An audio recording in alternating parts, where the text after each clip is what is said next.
नमस्ते हमारे प्यारे भाइयों, कैसे हैं आप सभी। दिल्ली पुलिस कांस्टेबल का एग्जाम है 7565 नौकरियों के लिए। नौकरियों की मारामारी है। भारत देश की राजधानी बहुत साफ सुथरी है भी, प्रदूषण फ्री है। तो अगर आपको वहां दिल्ली पुलिस कांस्टेबल बनना है तो ये एग्जाम क्लियर करना पड़ेगा। बढ़िया वैकेंसी आई हुई है मेरे भाई। एसएससी इस पेपर को करवाने वाला है, समय है अभी। आप बढ़िया से प्रैक्टिस कर लीजिए। इस पेपर में 50% वेटेज जीके का है, लेकिन 15 सवाल गणित के पूछे जाएंगे। और ये 15 के 15 सवाल बहुत इजी लेवल के होंगे, जिन्हें आप आसानी से पूरे के पूरे सही कर सकते हो। लेकिन वो सही कैसे होंगे? जब आप हमारे बनाए हुए प्रैक्टिस सेट जो है लगाओगे।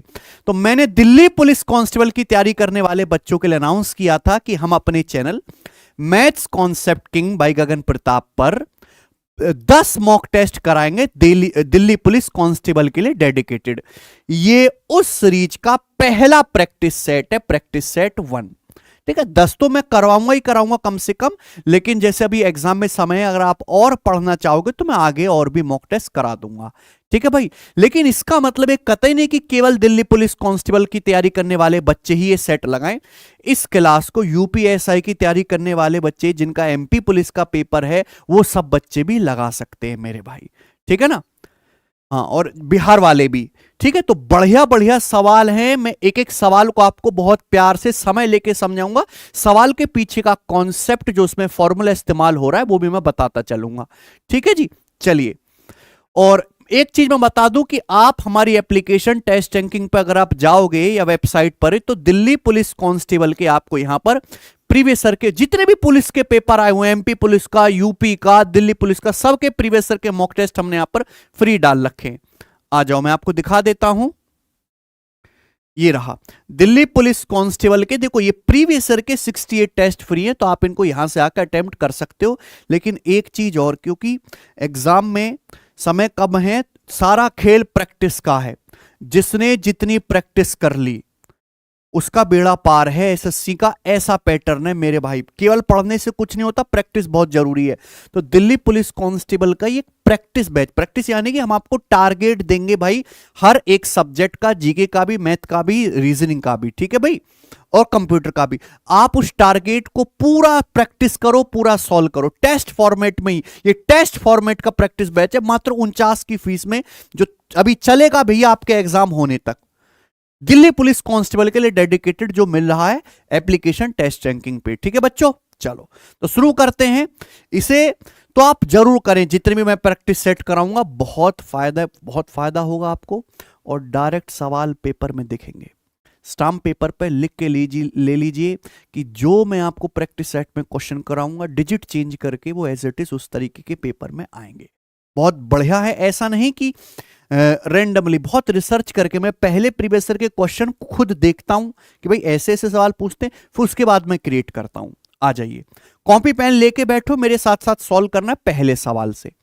पहला सवाल जीडी कांस्टेबल का पूछा हुआ है। देखिए, excluding stoppage the speed of a bus is 60 km per hour and including stoppages it is 42 km per hour. For how many minutes does the bus stop per hour? यानी कि अगर stoppage का time count ना किया जाए तो एक बस की स्पीड कितनी है? 60 किलोमीटर पर आवर। लेकिन बस स्टॉप पे ना सवारी लेते हुए चलती है, तो उस स्टॉपेज सहित स्पीड कितनी है? 42 किलोमीटर पर आवर। बस हर घंटे कितने मिनट रुकती है? एक बार बताओ, अगर बस बिना रुके चले तो एक घंटे में कितनी जाएगी? 60 किलोमीटर। लेकिन जब इस स्टॉपेज पे रुक रुक के चलते तो एक घंटे में कितना जाती है? 42 किलोमीटर। 60 किलोमीटर की बजाय 42 किलोमीटर जाती है, यानी कि 18 किलोमीटर के लिए बस रुकती है। 60 किलोमीटर में 18 किलोमीटर के रुक कर चलती है। ये किससे कट जाएगा? 6 से, यानी कि आ जाएगा 3/10। तो बस 3/10 समय के लिए रुकती है। तो एक घंटे का मतलब कितना होता है एक्चुअली में? 60 मिनट। तो बस 60 मिनट में कितने समय के लिए रुकेगी भैया? 18 मिनट। ये आंसर आ जाएगा। बहुत सिंपल सा क्वेश्चन है, आता ही आता है पेपर में। आ जाइए, 3 लगातार छूट है, 7, 12 और 5%। इनके बराबर सिंगल छूट क्या है? बहुत फेमस सवाल है भाई। 3 सक्सेसिव डिस्काउंट का सिंगल इक्विवेलेंट डिस्काउंट परसेंटेज निकालना है। कैसे निकालेंगे प्यारे भाई? पहले आप इन तीनों को जोड़ो। फॉर्मूला होता है x plus y plus z. पहले तीनों को जोड़ो, 7 12 19 5 24 माइनस, फिर दो दो की गुणा करके जोड़ो, 12 सत्ते 84, 12 पंजे 60, 84 और 60 144 हो गया। 144 और 35 कितना हो गया? 194, 144 और 35 ये आ जाएगा आपका 179, है ना? 179, 179 आ गया। 179 को आप 100 से डिवाइड कर देंगे तो कितना आएगा? 1.79 प्लस, फिर प्लस तीनों की गुणा करो, अब तीनों की गुणा करनी है, ठीक है? तो 12 पंजे 60, 60 की 7 में गुणा करेंगे 420, 420 को 10,000 से भाग करना है। किससे भाग करना है? 10,000 से। 10,000 का मतलब यहां पे तीन ही अंक है तो एक जीरो बढ़ाएंगे, यहां लगेगा दशमलव, 0.0420, ठीक है भाई। और ये आ गया परसेंटेज में। तो एक्स वाई जेड के बराबर सिंगल डिस्काउंट क्या होगा? X plus y plus z minus x y plus y z plus z x बटे 100 प्लस एक्स वाई जेड बटे 10,000 परसेंटेज। सीख लीजिए बेटा, इंपॉर्टेंट बात है। अब 24 में से अगर 1.79 घटाऊंगा, देखो वैसे इतने प्यारे तो आंसर आने से रहे, ठीक है ना? और जाहिर सी बात है 24 से कम आएगा तो ये वाला आंसर भी नहीं है, तो आंसर क्या हो जाएगा? सी वाला, सी वाला इसका आंसर है, ठीक है? बात समझ में आ गई? 22.252%। आगे चलेंगे। सवाल नंबर 3, एक पाइप एक टंकी को 24 घंटे में भर सकता है, एक अन्य पाइप भरी हुई टंकी को 28 घंटे में खाली कर सकता है। अगर दोनों पाइपों को एक साथ खोल दिया जाए तो टंकी का 2/3 भाग भरने में कुल कितना समय लगेगा, यह बताना है घंटों में। क्या आप मेरी बात समझ गए? ध्यान सुनिएगा। एक टंकी को एक पाइप भरने वाला है, दूसरा खाली करने वाला है। दोनों पाइप मिलकर पूरी टंकी कितने समय भरेंगे, इसका डायरेक्ट शॉर्टकट होता है। भरने वाला पाइप कितना समय लेता है? 24 घंटे। खाली करने वाला पाइप कितना समय लेता है? 28 घंटे। दोनों पाइप मिलकर कितने समय भरेंगे? 24 गुणा 28 बटे नीचे क्या लिखना है इनका? डिफरेंस। 24 28 का डिफरेंस 4। तो दोनों पाइप मिलकर पूरी टंकी कितने समय भरेंगे, ये डायरेक्ट शॉर्टकट है। लेकिन पूछा है दोनों पाइप को अगर एक साथ खोल दिया जाए तो टंकी का 2/3 भरने में कितना समय लगेगा। हमें 2/3 टंकी भरनी है, समय कितना लगेगा? 2/3 से गुणा। अब देखिए 4 तिया 12 से आपका 24 दो बार कट जाएगा, तो 28 दूनी 56 दूनी 112 घंटे। बात खत्म। आसान है ना भाई? इस लेवल के सवाल आएंगे बस पेपर में। आगे चलेंगे। जीडी ज्यादातर क्वेश्चन प्रीवियस ईयर के ही हैं। एक कैंडिडेट 25% स्कोर करता है और 32 नंबर से फेल हो जाता है, while another candidate who score 40% marks gets 28 marks more than the minimum required to pass the examination। दो बच्चों की कहानी बताई गई है। एक तो है भैया जो 25% नंबर लाया और 32 नंबर से फेल हो गया। बताओ इतनी कम परसेंटेज पे तो फेल होगा ही। दूसरा बालक है जो 40% नंबर लाया है, 40%। तो जो पास होने के लिए मिनिमम नंबर चाहिए, उस मिनिमम नंबर से कितने ज्यादा आगे? उसके 28 नंबर ज्यादा आए। तो सवाल में पूछा है अगर एक कैंडिडेट के 72% मार्क्स आए हैं तो उसके कितना स्कोर हुआ है, ठीक है? इस तरह के कभी भी सवाल आए जिंदगी में तो बस एक लॉजिक लगाना, दो बच्चे दिए, उनकी परसेंटेज में कितना डिफरेंस है, उनके मार्क्स में कितना डिफरेंस है, बराबर होना चाहिए। आप बताओ यहां पे एक बच्चा कितने नंबर लाया है? 25%। दूसरा बच्चा कितने नंबर लाया है? 40%। तो आप बताओ इनकी परसेंटेज में कितना डिफरेंस है? 15% का डिफरेंस है कि नहीं? पहला बच्चा 32 नंबर से फेल हो गया, यानी पासिंग मार्क्स से 32 नंबर कम लाया। दूसरा बच्चा जो है उसको मिनिमम पासिंग मार्क्स से 28 नंबर ज्यादा मिले। तो इनके नंबर में कितना फर्क हो गया? 60 नंबर का। एक बॉर्डर लाइन से 32 कम, एक बॉर्डर लाइन से 28 ज्यादा है, तो मार्क्स में फर्क हो गया भैया 60 नंबर का। तो 15% की वैल्यू कितना? 4 गुना हो गया। अब पूछा यह है कि भाई एक बच्चा 72% अंक लाया है तो उसके कितने नंबर आए होंगे? 72% का 4 गुना, यानी कि आ जाएगा 288। ये आंसर हो गया। तो प्रॉब्लम इसमें सी ऑप्शन है। ठीक है जी, कर लोगे? आगे आ जाओ। अगला सवाल, सवाल नंबर हम लेंगे यहां पर 5वां। करो।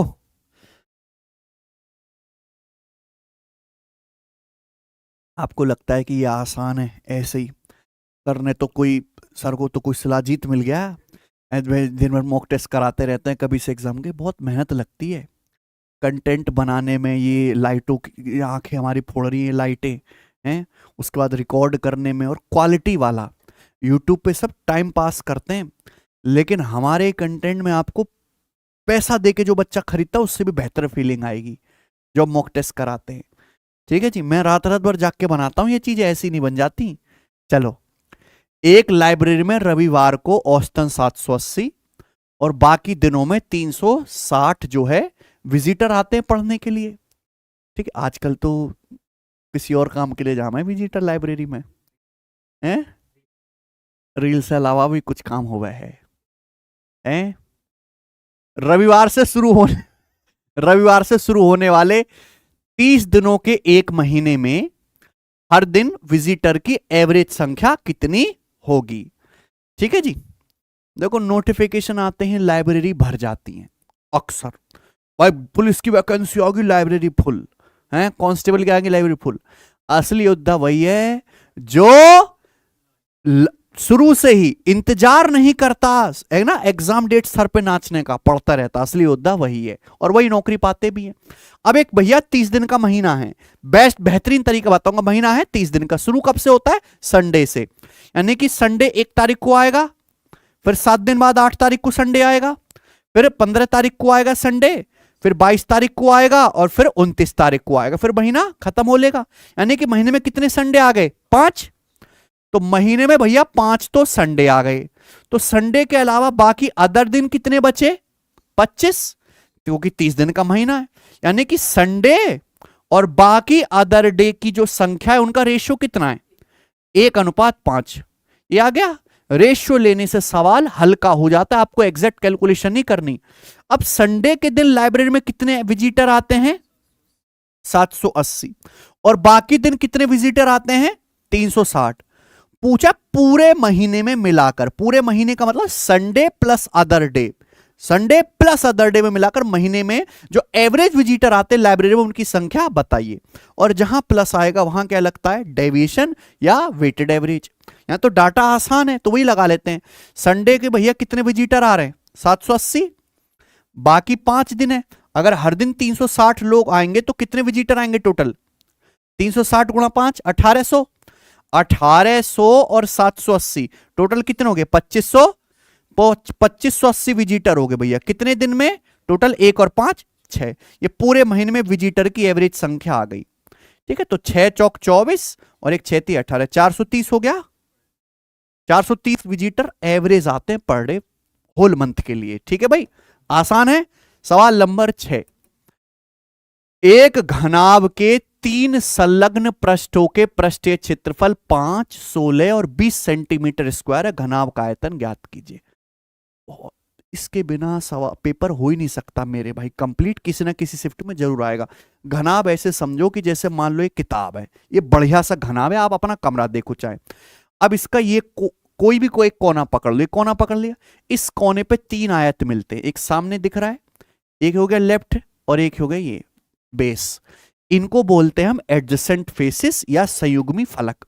इनके एरिया दिए हैं। ठीक है जी, 5, 16, 20। तो आपसे पूछा घनाभ का आयतन, कभी भी ऐसे एडजेसेंट फेसिस के मेरे भाई तो इसने बड़ा खतरनाक नाम दिया है, कोटर माइनस फेसिस है। चलो आया जीडी में सवाल, बताओ जीडी वाले तो हिंदी पढ़े, ये तो डर गए होंगे, छोड़ के आगे होंगे हैं। हाँ, तो घनाभ का वॉल्यूम क्या आ जाएगा? Under root x y z. एक कॉन्सेप्ट होता है, अगर किसी घनाभ के 3 संयुग्मी फलक या कोटर माइनस फेसिस का एरिया दिया है तो उसका वॉल्यूम आयतन होगा अंडर रूट 5 गुणा 16 गुणा 20। ये डायरेक्ट शॉर्टकट है बच्चों। तो 16 पंजे 80 गुणा 20 1600। तो 1600 का अंडर रूट कितना आ जाएगा? 40। तो घनाभ का आयतन 40 सेंटीमीटर क्यूब होगा भाइयों। समझ में आ गया जी? D option. आगे चलेंगे।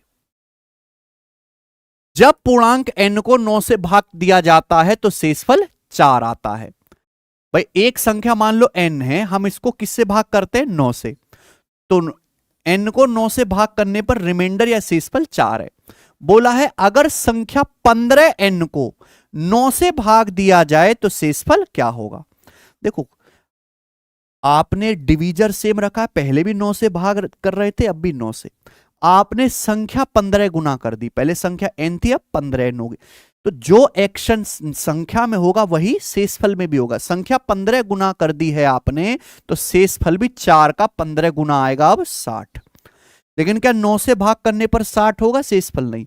60 को आप वापस 9 से भाग करेंगे क्योंकि 9 से भाग करोगे तो शेषफल 9 से छोटा आना चाहिए, तो 9 छिक्का 54 कट जाएगा भैया, तो शेषफल क्या आ जाएगा अल्टीमेटली 6। तो इसका आंसर 6 है। ठीक है, ये देखो दिल्ली पुलिस एग्जीक्यूटिव के पेपर में आया है, आपके कांस्टेबल के पेपर में ही। ठीक है, चलो प्रीवियस ईयर है, आगे बढ़ाएंगे। एक वस्तु का अंकित मूल्य कितना है भाई, 15,800। कोई दुकानदार 20% छूट के बाद 18% का लाभ कमाता है। वस्तु का क्रय मूल्य रुपए में निकटतम किसका है, ज्ञात करें। ठीक है, देखो ऐसे ही सवाल आते हैं आपके पेपर में, देखो इसी तरह के सवाल आएंगे, बेसिक बेसिक। ध्यान से सुन लीजिएगा इस सवाल के कंसेप्ट के, बहुत पॉपुलर क्वेश्चन है अर्थमेटिक का। दुकानदार 20% छूट देता है, उसके बावजूद कितना लाभ कमाता है, 18%। अगर किसी सवाल में छूट और लाभ दिया हुआ है तो आप उस वस्तु के क्रय मूल्य और अंकित मूल्य का रेशियो निकाल सकते हो। सीपी बटे एमपी बराबर, एक कॉन्सेप्ट याद रखिए, 100 माइनस डी मतलब डिस्काउंट परसेंटेज हो जाता है, और बटे 100 प्लस पीपी मतलब प्रॉफिट परसेंटेज। ये सीपी से एमपी का अनुपात है। अब आपने डिस्काउंट कितना दिया, 20%, यहां डी की जगह 20 रखो तो 100 माइनस 20 80। आपको लाभ कितना हुआ, 18%, तो पी की जगह 18, 100 प्लस 18 118। हालांकि 2 से कट भी गया तो कितना आएगा, 40/59। ये सीपी से एमपी का अनुपात आ गया। सवाल में क्या दिया है, वस्तु का अंकित मूल्य, यही है ना। 59 की वैल्यू सवाल में 15,800 दी है, यही है 15,800 रुपए। और सवाल में क्या पूछा है, सीपी 40 की वैल्यू पूछी है, यही है ना। तो 59 की वैल्यू 15,800 रुपए है, नीचे देखो मार्क प्राइस है ना, तो मार्क प्राइस दिया है, ऊपर क्रय मूल्य पूछा है। 59 की वैल्यू 15,800, तो एक की वैल्यू आएगी 15,800 बटे 59। और आपसे यहां पर 40 की वैल्यू पूछे तो मल्टीप्लाई बाई 40। और ये मेरे को कैलकुलेशन यहां पर करनी है, बोलो हाँ, ये कैलकुलेशन करनी है। हालांकि देखो 59 से पहले देख लिया मैंने, ये कटेगा नहीं ना, तो 59 से नहीं कटेगा। अब इस सवाल के देखो फिर ऑप्शन, क्योंकि आंसर लगभग में, ऑप्शन बहुत दूर दूर है भाई, 1,000 रुपए से भी ज्यादा का फर्क है। तो हम इस सवाल की एग्जैक्ट कैलकुलेशन नहीं करते, हम इसको अप्रोक्सी कैलकुलेट कर लेते हैं मेरे भाई, अप्रोक्स। अब जैसे 59 है, 59 को मान लो मैं कर देता हूं यहां पर 60, 59 को मान लो मैंने 60 कर दिया, ठीक है, लगभग 60 मान लेते, तो आप बताओ क्या आ जाएगा भाई, ये तो आपका कट जाएगा ना, ये तो आपका कट जाएगा। और ये देखिए 6 से भी इसको काट ही लेते हैं, चलो 6 दूनी 12, 3 8 6 चिंग 36 है भाई, और 2 0, ये 6 3 18। अब 263 गुणा 40, ये अप्रोक्स कितना आ जाएगा है भाई, 26 चौका 104, 10,400 और 120, 10,520 के करीब आएगा। बोलो, आप बोलोगे हाँ जी सर बिल्कुल सही आएगा। 260 की 40 में गुणा करेंगे, ठीक है जी, तो 10,400 फिर 120, 10,520 आ गया। कोई दिक्कत। अब आप ध्यान से सुनना भाई, मैंने नीचे था 59, मैंने 60 कर दिया, 59 को मैंने बड़ी संख्या लिख दिया। अगर मैंने नीचे संख्या बढ़ा दी है तो मेरा एक्चुअल आंसर कम हो गया, 59 की बजाय मैंने 60 से भाग किया है, तो मेरा आंसर जो है कम आया। यानी कि जो सही आंसर होगा वो 10,520 से हल्का सा बड़ा होगा। 10,520 से हल्का सा बड़ा, खुद एक ही ऑप्शन है डी। ऐसे कर लेंगे सॉल्व। ये टेक्निक है जो आपको सीखनी है, चाहे बेशक आपका कांस्टेबल का पेपर है, लेकिन वहां भी पेपर में कैलकुलेशन में फंसाने के लिए सवाल देगा। क्या आप चीज समझे। देखिए, हमें भाग देना था नीचे 59 से, लेकिन मैंने 59 को बढ़ा के 60 कर दिया, बड़ी संख्या से भाग दे रहा हूं 60 से, 59 से बड़ी संख्या 60 से भाग दे रहा हूं, इजी कैलकुलेशन रहे, तो मेरा आंसर कम आया होगा एक्चुअल, है ना। जब एक्चुअल कम आंसर आया है 10,520, तो सही आंसर 10,520 से हल्का सा बड़ा होगा, जो एक ही है डी। ऐसे सोचना है, आगे चलते हैं, 9वां सवाल। किसी वाहन के ईंधन की खपत एमपीजी में परिवर्तन उसके वजन के व्युत्क्रमानुपाती होता है। The fuel consumption of a vehicle varies inversely with its weight. A car that weighs 3800 pound gets 25 mpg on the highway. Find the fuel consumption of a car that weighs 4750 pounds. ये Delhi police head constable ministerial का सवाल है, देखिए करिए, हाँ ध्यान सुनेगा भाई। गाड़ी तो ऐसे नहीं चलती, गाड़ी में ईंधन फूकता है। तो सवाल में बोला है कि एक व्हीकल में जो फ्यूल कंजम्पशन होता है, एक वाहन में जो ईंधन की खपत होती है, वो उसके वेट के, varies inversely with its wait, उसके वेट के इनवर्सली प्रोपोर्शनल है। आप मेरी बात को समझे? किसी व्हीकल में जो फ्यूल कंजम्पशन होता है वो उस व्हीकल के वेट के इनवर्सली प्रोपोर्शनल है, व्युत्क्रमानुपाती। यानी कि वेट अगर ज्यादा होगा तो फ्यूल कम लगेगा, वेट कम होगा तो फ्यूल ज्यादा लगेगा, ऐसा कह रहा है ये। यानी कि उल्टा रेशियो होगा फ्यूल का और वेट का। अब एक कार है जिसका वजन है 3800 पाउंड, उस पर कितना खपत होता है ईंधन? 25 mpg। बोला एक ऐसी कार की ईंधन खपत ज्ञात कीजिए जिसका वजन 4750 पाउंड हो। ठीक है भाई, तो पहले कितना फ्यूल लग रहा था? 25 mpg। अब कितना फ्यूल है लग रहा है, ये आपसे पूछा, यही है। तो फ्यूल का जो रेशियो होगा वो वेट के रेशियो का रिवर्स होगा भाइयों, उल्टा लेना है रेशियो। पहले 3800 पाउंड की कार थी, अब 4750 की पाउंड की कार है, तो 4750 ऊपर आएगा बटे 3800 नीचे आएगा। ये आपको ध्यान रखना है, उल्टा रेशियो लेना है। ये जब बोल दिया ना इनवर्सली, वेरीज इनवर्सली, इसका मतलब हो गया उल्टा अनुपात। ठीक है जी, बस ये सिंपल सी कैलकुलेशन आपको करनी है। 0 से 0 तो कट ही जाएगा, ये 25 एकम 25, ठीक है भाई, ये 19 बार चला गया। ठीक है, और 19 से जो है 380 20 बार कट गया, तो क्वेश्चन मार्क कितना आ गया? 20 mpg इसका आंसर है। ठीक है, तो एक स्टेप का सवाल है, घबराना नहीं है, आगे चलेंगे। सवाल नंबर है 10 आपके सामने, बनाओ। एक डीलर दो वस्तु एक्स और वाई में से प्रत्येक को 1500 में खरीदता है। वह दोनों पर समान मूल्य अंकित करता है। एक्स को 25% और 44% की दो लगातार छूट देकर बेचता है, फिर भी 279 रुपए का प्रॉफिट कमाता है। अगर वह वाई को 58% के सिंगल डिस्काउंट पर बेचे तो वाई पर प्रॉफिट परसेंटेज क्या होगा? देखो पेपर में 2-3 सवाल तो फंसाने के लिए आएंगे, और एक गजब का सवाल है, लेटेस्ट आया है आईबी के पेपर में, कर लो जरा। एक डीलर दो वस्तु खरीदता है, दोनों में से हर एक को कितने में खरीदा? 1500 रुपए ईच। दोनों पर सेम एमआरपी लगाया है, ध्यान सुनेगा, दोनों आर्टिकल को सेम प्राइस में खरीदा 1500 में, दोनों पर सेम एमआरपी लगाया। आर्टिकल एक्स को बेचा है 25% और 44% के दो लगातार डिस्काउंट पर, फिर भी क्या हुआ आर्टिकल एक्स पे? 279 का प्रॉफिट। आप बताओ आर्टिकल एक्स आपने खरीदा कितने का है? 1500 का, और जब आपने बेचा आपने 279 का प्रॉफिट कमा लिया, तो आर्टिकल एक्स का सेलिंग प्राइस कितना होगा? 1779 रुपीस। ये आर्टिकल एक्स का क्या आ गया बच्चों? Selling price. और आप सामान को जो बेचते हो मार्क प्राइस पर डिस्काउंट देके बेचते हो। भाई आर्टिकल एक्स का जो भी मार्क प्राइस है, पहले आपने मार्क प्राइस पे कितना डिस्काउंट दिया? 25%। 25% यानी कि 1/4, 4 पे का डिस्काउंट दोगे तो 4 का सामान 3 का हो जाएगा। फिर आपने कितना डिस्काउंट दिया? 44%। 44% क्या होता है? 11/25। 44% मतलब 44/100, 11/25। 25 पे 11 का डिस्काउंट दिया, तो 25 का सामान कितने में बेचा? 14 में, यही हो गया।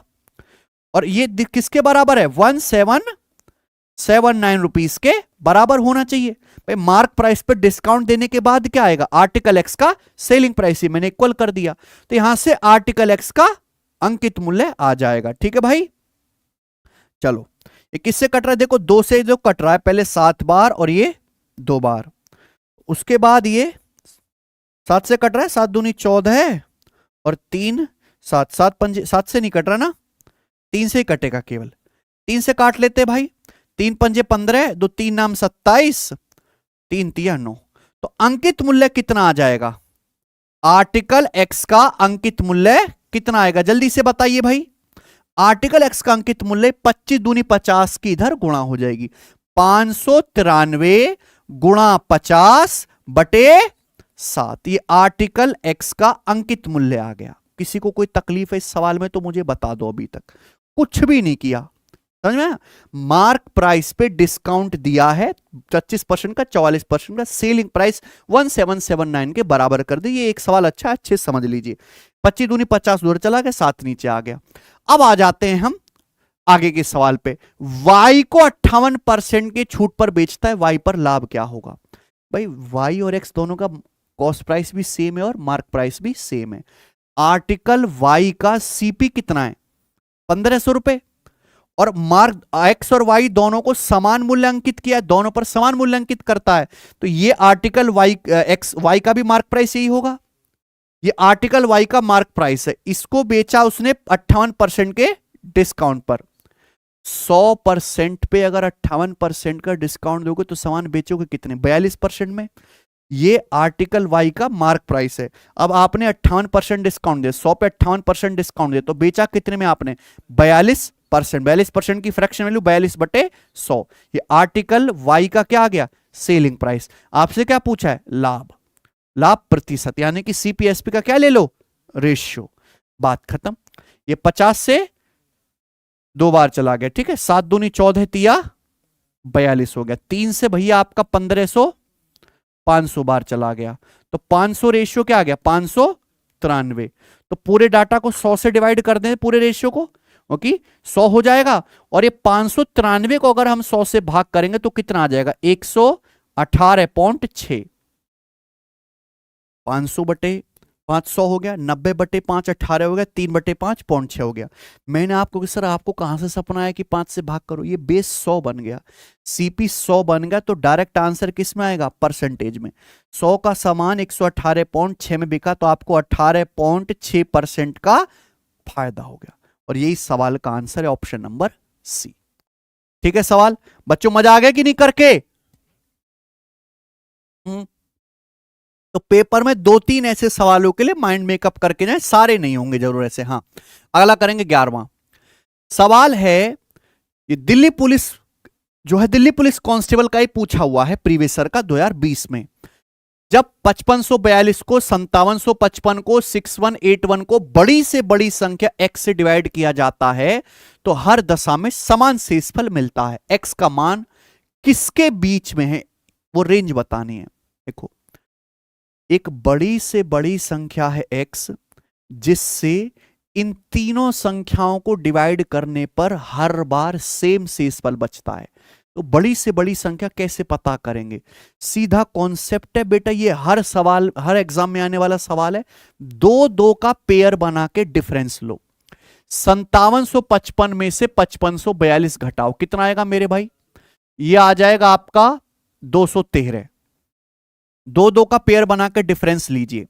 फिर ये 6181 में से 5755 घटाओ, कितना आएगा? ये 6181 में से 5755 घटाएंगे तो 11 में से 5 गया 6, और ये फिर आपका 7 में से 5 गया 2, और ये कितना आ जाएगा मेरे भाई आपका 426 हो गया। आप बोलोगे हाँ सर। अब इनका डिफरेंस लीजिए, 6181 में से 5542 घटा लीजिए तो कितना आएगा? 11 में से 2 गया 9, और उसके बाद भैया 3, और ये कितना आ जाएगा आपका 639। और इनका क्या लेना है आपको? HCF, इनका HCF, यही x की वैल्यू होगी। कभी भी जिंदगी में सवाल आए कि वो बड़ी से बड़ी संख्या बताओ जो इन तीनों को डिवाइड करने पर हर बार समान शेषफल दे, कुछ मत करना। एक बार में 2 संख्या पकड़ो, उनका अंतर निकालो, डिफरेंस आ गया, फिर आप उनका HCF ले लीजिए। इनका HCF ही वो बड़ी से बड़ी संख्या होगी। और साफ साफ दिख रहे तो 213 का पहाड़ा है। 213 कम 213, 213 दूनी 426, 213 तिया 639, यानी कि x का मान कितना आ गया? 213। तो x की जो वैल्यू होगी मेरे भाई किसके बीच में आई? फिर 200 और 220 के बीच में। चलिए, सवाल नंबर आपके सामने है 12। किरण 41,000 रुपए में बिजनेस शुरू करती है, पार्टनरशिप का क्वेश्चन है। 7 महीने बाद जरीना किरण के साझेदार के रूप में जुड़ जाती है। 1 साल बाद लाभ उनके बीच बांटा जाता है 8-5 के अनुपात में।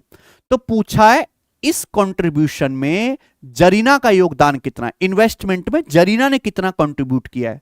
देखो भाई, पार्टनरशिप का सवाल है, सबको पता है कि बिजनेस में जो प्रॉफिट होता है वो इन्वेस्टमेंट गुणा टाइम के अनुपात में बांटा जाता है। सही बात है। अब इस सवाल में इन्वेस्टमेंट ही पूछा है जरीना का, तो इन्वेस्टमेंट कैसे आएगा, प्रॉफिट के अनुपात को टाइम के अनुपात से भाग देना पड़ेगा।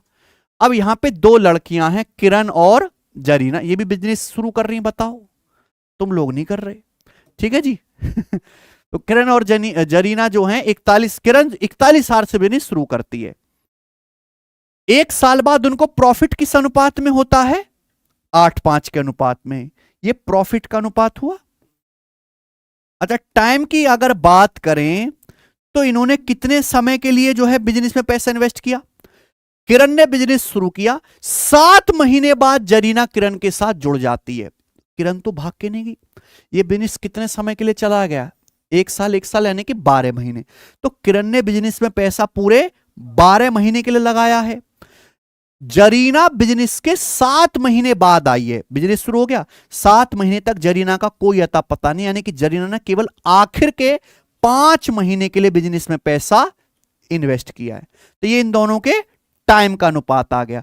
अगर आप डिवाइड करोगे प्रॉफिट को टाइम के अनुपात से तो इनकी इन्वेस्टमेंट का रेशियो आ जाएगा, आ जाएगा। तो डिवाइड ही करना इन रेशियो को, 8 को 12 से भाग करेंगे तो कितना आ जाएगा, 2/3। रेशियो 5 को 5 से डिवाइड करेंगे 1, तो ये आ गया 2:3 क्रॉस मल्टीप्लाई। ये करीना और जरीना का इन्वेस्टमेंट है, किरण और जरीना का। 2 की वैल्यू आप सवाल में आपको दी है, 41,000 रुपए। यही बात है बच्चों। तो ये कितना हो गया, 20,500 गुना, ये 20,500 गुना हो गया है ना। तो 3 की वैल्यू पूछी है, 20,500 से गुणा करेंगे 60,000 और 1500, 61,500 आएगा ना। सी ऑप्शन इसका आंसर है। मजा आ रहा है? अगर मजा आ रहा है तो 3 बार लाइक कर दीजिएगा वीडियो को, क्योंकि मैं एग्जाम की मर्यादा समझता हूं, उसकी मेहनत को समझता हूं, उसकी डिमांड को समझता हूं, इसलिए भी इतना समय मैं आपको अभी से प्रैक्टिस करवाने लग गया। कम से कम आप सीरियस तो हो जाओगे, हम सीरियस हैं तो। दिल्ली पुलिस हेड कांस्टेबल का सवाल है, यदि P + Q + R 0 है तो इसकी वैल्यू क्या होगी। P + Q + R 0 है, ध्यान से सुनिएगा। सवाल में आपसे पूछा है भाई, ये बताओ कि ये P² / QR + Q² / RP + R² / PQ, यहां से क्या एलसीएम आ जाएगा, PQR एलसीएम आ गया। यहां QR है, P की कमी है तो ऊपर P की गुणा हो जाएगी, P³ प्लस यहां Q की कमी है तो ऊपर Q से गुणा हो जाएगी, Q³। यहां PQ, R की कमी है तो ऊपर R से गुणा हो जाएगी, R³। यही है। अब ये सवाल सॉल्व नहीं हो गया। हर बच्चे को पता है कि भाई अगर A + B + C 0 है तो A³ + B³ + C³ बराबर 3ABC। तो यहां अगर P + Q + R 0 है तो PQ + Q³ + R³ क्या आ जाएगा, ऊपर 3PQR, और नीचे क्या है भैया, PQR। तो PQR कट गया, तो आंसर क्या बच गया स्टूडेंट, 3 इस सवाल का आंसर हो गया। ठीक है, चलो बस सेट हमारा निपटने वाला है।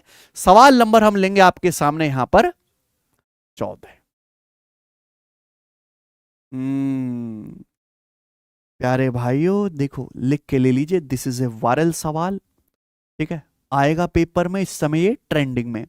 2 पेन 15 पेंसिल कीमत 286 है, पेन की कीमत 4 रुपए कम हो जाती है, पेंसिल की 2 रुपए पर पेंसिल बढ़ जाती है, तो 17 पेन और 3 पेंसिल की कीमत 128 रुपए हो जाते। 11 पेन और 8 पेंसिल की कीमत कितनी होगी। भाई मैंने मान लिया कि एक पेन X रुपए का, एक पेंसिल Y रुपए की है, तो सवाल क्या कह रहा है, 2 पेन 2X के, 15 पेंसिल कितने की, 15Y की, कितनी कीमत है इनकी, 286। ये पहली क्वेश्चन है। आगे सवाल में बोला है पेन की कीमत 4 रुपए पर पेन कम हो जाते, पेन X का था, पेन की कीमत कितनी होगी, X - 4। पेंसिल की कीमत 2 रुपए पर पेंसिल बढ़ जाते, पेंसिल एक Y रुपए की थी, अब एक पेंसिल कितने की होगी, Y + 2 रुपए की हो गई। ठीक है, तो सवाल में दिया अब 17 पेन और 3 पेंसिल की जो कीमत है वो कितनी है, 128 है।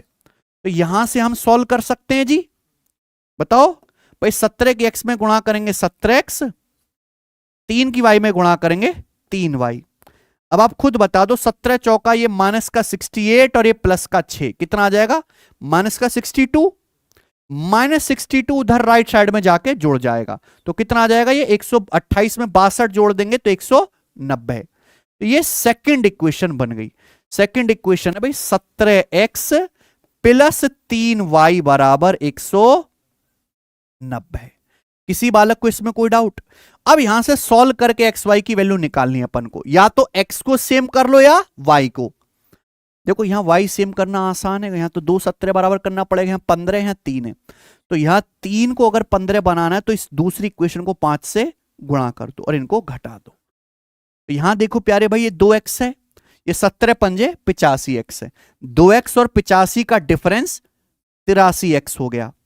y देखो, ये 15y और ये 5 थी, 15y कट गया। राइट साइड में क्या आएगा? 286 है, और ये 190 की जब इस 5 की जब 190 में गुणा होगी तो 950 है। तो इनका डिफरेंस कितना आएगा मेरे भाई? इनका डिफरेंस आएगा, तो पहले 950 से 250 कम कर लो 700, फिर 36 और कम कर लो ना, तो ये आ जाएगा 664। ठीक है भाई, कोई प्रॉब्लम? अब बताओ x की वैल्यू कितनी आ गई, कितनी बार चला जाएगा ये? 8 बार, 64, 640 और 24, 664 हो गया। ठीक है, तो x की वैल्यू 8 आ गई। अब x की वैल्यू 8 आ गई तो ये वैल्यू उठा के यहां रख दो, तो 17 8 136, 136 प्लस 3y बराबर 190। तो 190 में से 136 घटाएंगे तो 3y बराबर कितना आ गया भाइयों? 54। तो y यानी कि एक पेंसिल कितने की आ गई? 18 की। आपसे पूछा 11 पेन 8 पेंसिल, देखो एक पेन 8 रुपए का है, तो 11 पेन कितने के आ जाएंगे? 11 अट्ठे 88 के। एक पेंसिल 18 रुपए की है, तो 8 पेंसिल कितने की आएंगे? 18 अट्ठे 144 की। तो इनकी कीमत कितनी आ जाएगी मेरे भाई? 232 रुपए। एंड में 2 आएगा। बढ़िया ना सवाल? ठीक है, दिमाग लगाना है। आखिरी क्वेश्चन करेंगे मेरे प्यारे भाई हम, आखिरी सवाल, क्योंकि आपके जो है, देखो आप चाहे दिल्ली पुलिस AWO की तैयारी करो, है ना, head constable Delhi police TPO की तैयारी करो मेरे दोस्तों, सभी के लिए आपको ये सेट लगाने हैं। चाहे अगर आपका दिल्ली पुलिस SI का CPO का भी पेपर है, CPO के एग्जाम के लिए भी आप ये मॉक टेस्ट जरूर लगाइएगा और शेयर कर दीजिएगा मेरे भाई। ठीक है, चलो लास्ट क्वेश्चन करते हैं। एक बल्लेबाज अपनी 10वीं पारी में 97 रन बनाता है, जिससे उसका एवरेज 2 रन बढ़ जाता है। 10वीं पारी के बाद उसका एवरेज ज्ञात कीजिए। देखो एक बल्लेबाज ने 10वीं पारी में 97 रन बनाए, एवरेज खटाक से 2 रन ऊपर चला गया, यानी कि 9वीं पारी तक उसका कुछ ना कुछ एवरेज रहा होगा। अगर 9वीं पारी तक मान लो जैसे उसका एवरेज x था, अगर 10वीं पारी में भी x ही रन बनाता तो एवरेज सेम रहता, लेकिन 10वीं पारी में उसने रन कितने बना दिए? 97, और इसकी वजह से एवरेज कितना? 2 बढ़ गया। कितनी पारियों का? 10 पारियों का। अगर हर पारी का एवरेज 2-2 बढ़ेगा तो 10 पारियों का कितना बढ़ जाएगा टोटल? 20। यानी कि मैं कह सकता हूं कि 9 पारियों तक उसका जो एवरेज होगा 97 में से 20 घटाएंगे वो कितना रहा होगा? 77। 77 उसका एवरेज है 9 पारियों तक। बात आ गई समझ में? लेकिन आपसे पूछा है 10वीं पारी, 77 आंसर मत लगा देना। 10वीं पारी के बाद उसका एवरेज क्या आएगा? 77 में 2 बढ़ जाएगा ना, 79। ये आंसर है डी ऑप्शन। खत्म। ये डेविएशन मेथड होता है सबसे बढ़िया। ठीक है, ओके, इसी के साथ ये टेस्ट समाप्त होता है मेरे भाई। आपने इन 15 में से कितने सवाल ठीक कर लिए मुझे कमेंट में जरूर बताइएगा, और डेली एक दिन छोड़ छोड़ के मैं आपको ये टेस्ट करवाऊंगा। 15 बहुत शानदार सवाल थे हमारी तरफ से आपके लिए बनाने हैं मेरे दोस्त। ठीक है, देखिए केवल गणित से आपका सिलेक्शन नहीं होने वाला, जो हमने टेस्ट रैंकिंग एप्लीकेशन पर मॉक टेस्ट डाल रखे, एटलीस्ट ये बना लो कि पेपर होने तक हम एक मॉक टेस्ट तो डेली लगाएंगे। आराम से लगाया जाता है, 1.5 घंटे का सेटअप लगाओ और 1 घंटा उसकी एनालिसिस कर लो, इतना ही काफी है मेरे भाई। ठीक है, समझ आया है, पसंद आया तो वीडियो को लाइक जरूर करिएगा, कमेंट करके जरूर बताओ कि हाँ सर बढ़िया लगा। धन्यवाद, बाय।